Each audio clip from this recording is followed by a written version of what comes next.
I know what you're thinking, and I know you're probably going to say, oh, it's only Man City, you know, they're world-class side, they got loads of money and all that. That's not going to hold water with me in this video. You know, I actually was happy when last season ended because it meant I got around 2 months of Lions at the weekends. I didn't have to get up early in the morning to watch West Ham play because of where I live in the world. I actually had to miss this game because of work, but I still had to get up early in the morning and I managed to watch the first half just before I started my shift. Was it really worth it? I don't really think so. And what I can tell you is that there are concerns already being raised after this game, despite it being just the first game of the season. Yes, it's first game of the season. That is not an excuse. We needed to be ready. We were not ready. And that's the bottom line. Mentally and physically, we were not ready. And we didn't have time to build that team chemistry. We've brought in these new signings far too late on in the window, between the middle and towards the end. They don't have time to settle. Some of them weren't even fully fit. And some were even on the verge of not even playing because they were short on fitness. City just blew West Ham away. Completely. It's the Manchester City way of doing things, as we know. It's hard to contain that team because it plays with so much pace, flair, and attack. That's how it wins the league. That's how it wins trophies. It was just very poor for a lot of the game. And I'm going to talk about it in my first aftermath of the 2022-23 season. Let's start off with the team lineup, as per usual. Quite a typical 11. Fabianski was in goal. Johnson was in at centre-back to replace Dawson, I believe, with Cresswell staying on the left. Rice, Souček were playing with the central midfield partnership. Sofal and Zuma also playing in the defence, I should add. Bowen, Lanzini, Fornals and Antonio in attack. That attacking unit, to me, just screams worry. The right side with Bowen, don't bother me. It's the fact I don't think Lanzini's fast enough to play as a 10 anymore. I don't trust Fornals to play on the left wing. And Antonio up top, he didn't really impress me too much in pre-season, to be fair. And Skamaka was on the bench. Having said that, Antonio did try to show a glimpse of something early on in the game. He had a deflected shot off target. It was going to go off target, but it came off a City player anyway and went out for a corner.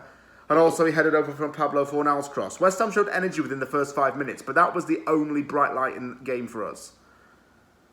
City played with pressure, but they just could not find the net. I think West Ham went quite deep, and De Bruyne was forced to shoot off target. Eventually, De Bruyne did score. Gundogan passed it across the goal. KDB tapped it in, but it was ruled offside, and it was the right call. During the build to that play, Fabianski had appeared to be struggling, and he had to come off, and on came Alphonse Areola. It sounds like a horrible thing to say, and I don't want to be harsh on Fabianski here, but him getting hurt, folks, might be quite a blessing in disguise, because we now get Areola time. Areola spent 90% of last season sitting on the bench. He only made one Premier League start for West Ham last season. I think now is his time. Shortly after Areola came on, he ended up conceding a penalty. Haaland goes through on goal. Areola comes out and grabs Haaland down to the ground. And before anyone says, oh, Fabianski wouldn't have done that, Fabianski did do that before. He did it against Leeds back in December 2020. It doesn't matter who the goalie was. That was still a penalty. That was still a foul. And to be fair to Areola, I don't know what more he could have done. Had he not done that, I think Haaland would have rounded him and tapped it in. Needless to say, Haaland took the resulting penalty and scored it. 1-0 to Man City. Everyone was laughing at Haaland last week because he missed that chance in the Community Shield. You won't be laughing at him for the next few years to come, because that man is a top player. He's world class at his age. Haaland is absolutely phenomenal. Physical, dominant striker. All out centre forward with power. He's going to be hard to stop. That is for certain. City had 84% possession by half-time. What does that say to you? It says they were the better team, of course. And they just absolutely ran West Ham to shreds. I don't really remember seeing Lanzini and Bowen in that first half. They barely touched the ball. Antonio as well. Get off. You think I can't criticise this man? Oh, we're not allowed to criticise our club's all-time top goal scorer in the Premier League. Yeah. Yeah, I'm going to criticise him. Naff display from him. Fornals as well on the left wing. I don't trust it. It's the same thing with Moyes again. He's either putting players out of position where they're not comfortable, or the players just aren't good there and he knows it but can't change it. Thank goodness we've got Cornet in, because he's going straight in that left wing for me. He starts regardless next week. He goes on that left regardless of circumstances. And Fornals either goes on the bench or he goes elsewhere. Souček. Oh, don't get me started on this.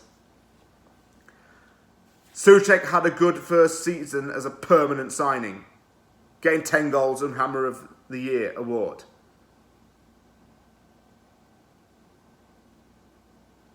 Since then, he's just been lethargic, lazy, lacks his defensive qualities, and he doesn't go forward. What happened to that Souček-Rice partnership that was meant to be fantastic? What happened to him being linked with Bayern Munich at one point? That's the thing of the past now. It's gone completely. In the second half, I think West Ham looked a little bit brighter at times, but not all game. Rice was set off, but he struck it off target because he was rushed. It was good defensive work from City, mind, closing him down like that. Moyes made some changes with this 5 sub rule now. Finally, good changes. Sai Benrahma on for Manuel Lanzini. Lanzini had to get off. Antonio off, and on came Gianluca Scamacca. And this was the one positive in the game. Scamacca played well. He showed confidence. He showed excellent ball control and ball retention. He used his height to get out jump players to get the ball. I actually am glad we've signed the damn striker, you know. I'm not just saying this as a joke. We actually did go out there and sign a damn striker. And I'm glad we did it. Because he showed some good signs. Benrahma showed a little bit of promise, I think. Not a hell of a lot, but tiny bit. Scamacca was looking comfortable. City, counter-attacking. Once they start, you don't stop them. Classic example, led to 2-0. It's played out from the back. West Ham trying something from the other end. City get the ball back. Immediately, they're off. They're organised and they're off. They're getting De Bruyne and Foden up there.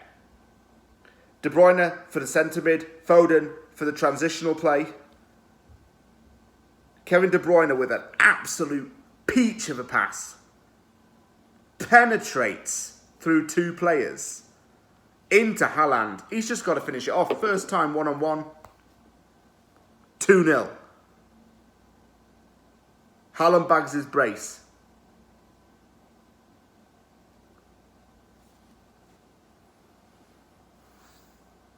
And I feel a bit sorry for Ben Johnson and Kurt Zouma in a way, because they actually played well. I thought Ben Johnson played well. So he gets slagged off a lot. Zouma was one of West Ham's best players on the pitch today, and I will say that. He was. He made blocks. He did his defensive work. Not Cresswell. Oh, man. I've opened up that can of worms, Anto, with Cresswell. We've got to get a new left-back in. It's not negotiable. Masuaku's gone out on loan. Let's get in another left-back. We need it. I won't just accept Cornet playing there.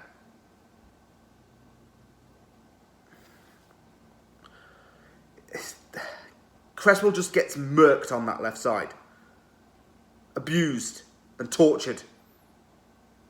All in one. Think about the worst pain you ever had. Think about stubbing your toe on a bit of furniture, but it's like 1,000,000,000 times worse. That's how it feels.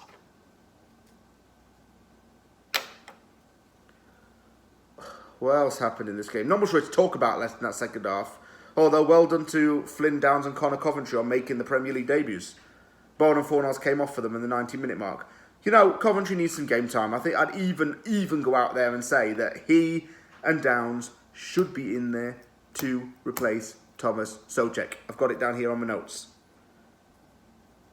But we don't look ready. Finished 2-0. We don't look ready. We had a bad pre-season where we only won 1 game. We didn't look up for it in the pre-season. We were quite sloppy and passive.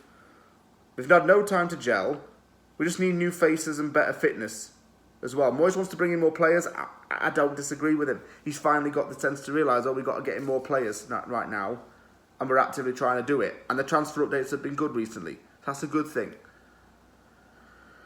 We need to really get our asses into gear for Forest.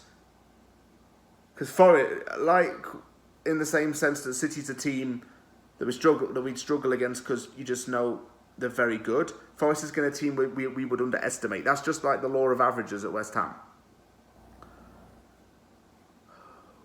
We need to make some changes. And this is not an overreaction, it's just real. It's just real.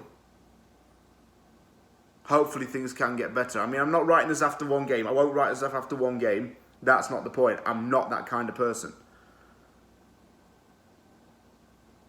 But we seriously need to improve our performances. They haven't been good since last season. Nothing's really changed since the last game against Brighton. We've been sloppy since then. Let's get our act together fast. Thank you very much for watching this video. If you liked the video, well, you know what to do by now, right? You just give it the thumbs up and subscribe for more content and comment below because I read your comments. You know the agenda by now if you watch my videos. Anyway, I hope everybody has a good night. Take care, everyone, and I'll see you all soon.